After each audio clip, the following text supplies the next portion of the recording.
Hello friends, நீங்கள் எல்லாருமே நியூஸில் பார்த்துருப்பீங்க இந்த செய்தியை. உண்மைக்கும் மனசுக்கு அப்படி ஒரு கஷ்டமான ஒரு நியூஸ் தான். இதே இலங்கை தேசத்தில் தான் ஒரு பஸ் விபத்தில் பார்த்தீங்கன்னு சொன்னால் ஒரு தாய் பிள்ளையை காப்பாற்றிட்டு அவட உயிரையே விட்டாங்க தெரியுமா? அதே இலங்கை தேசத்தில் இந்த பச்சை குழந்தை பாருங்கள், இந்த குழந்தை பிறந்து ஒரு 2-3 நாள் அந்த தாய் தூக்கி வீசியிருக்கிறாங்க. எப்படி அது மனசு வரும்னு சொல்லுங்கள்? இந்த முகத்தை பார்த்து அதை வீசிட்டு போக எப்படி மனசு வரும்னு சொல்லுங்கள் பாப்போம். இப்படி யாருமே செய்யாதீங்க. உங்களால் முடியலையா கொண்டு எங்கேயாவது ஆசிரமத்தில் சரி கொடுத்துட்டு போங்க. தூக்கி வீசிட்டு போக உங்களுக்கு எப்படி மனம் வருது? ஒரு பொம்பளை பிள்ளை, அதுவும் தாய் இல்லாமல் அந்த குழந்தை வளர்றதுண்டா அது எவ்வளோ கஷ்டம் சொல்லுங்கள். ஏன்னா நான் ஒரு அம்மா இல்லாமல் வளர்ந்த ஒரு ஆள், எனக்கு தெரியும் அதில் வலி கஷ்டங்கள் எவ்வளத்தை தாண்டி நாங்கள் வரணும் என்று சொல்லி.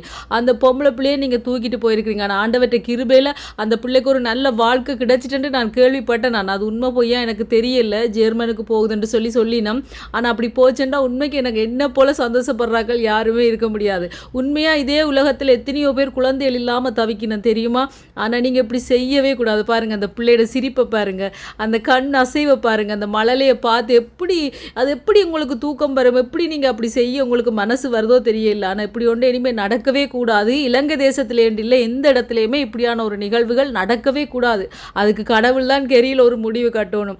உண்மைக்கும் பாருங்கள், இந்த குழந்தைய பார்க்க எனக்கு அப்படி ஒரு கஷ்டமாக இருக்குது. வந்து கொண்டே இருக்குது இந்த வீடியோ பார்க்க எங்களோட மகளுக்கு காணுங்க பார்த்தியா, பாபா பார்த்தியா, என் மகனும் பார்த்துட்டு அம்மா இப்படி அம்மா அவங்களுக்கு மனசு வருது. அப்படி ஒரு கஷ்டமாக இருக்குது நண்பர்களே. பார்த்தீங்களா அவட சிரிப்பை பாருங்கள், க்யூட்டாக எப்படி அழகாக இருக்கு. நான் உண்மைக்கு நல்ல ஒரு வாழ்க்கை ஆண்டவர் இந்த பிள்ளைக்கு கொடுத்துருக்காரு தெரியுமா?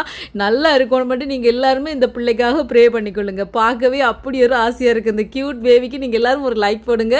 Okay bye. பார்த்தீங்களா எப்படி அழகாக சிரிக்காங்கன்னு சொல்லி.